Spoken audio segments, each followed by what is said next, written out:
Good morning mga kakulets. Tayo po ay magluluto ngayon ng miswa na sasahugan natin ng siomay sa bibig. At nilagyan natin ang ating bawang, nilagyan natin ating luya, ang ating bawang,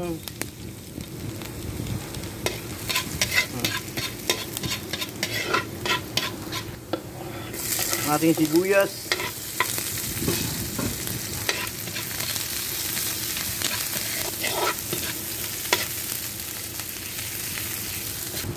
at lalagyan natin siya ng tubig, pinakasabaw niya.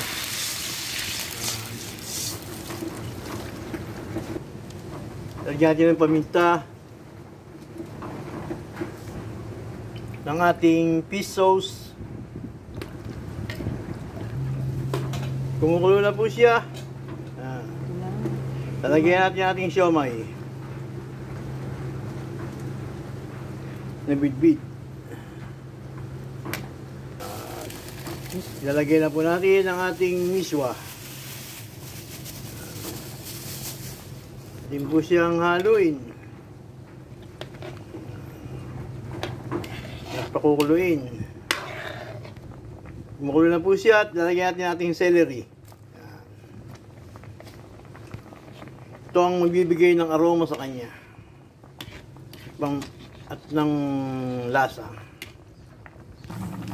Lagyan po natin ng konting bechin. At atin po siyang hangin at luto na mga kaangkulets. Ito na po ang ating finished product. Kain na na mga kaangkulets.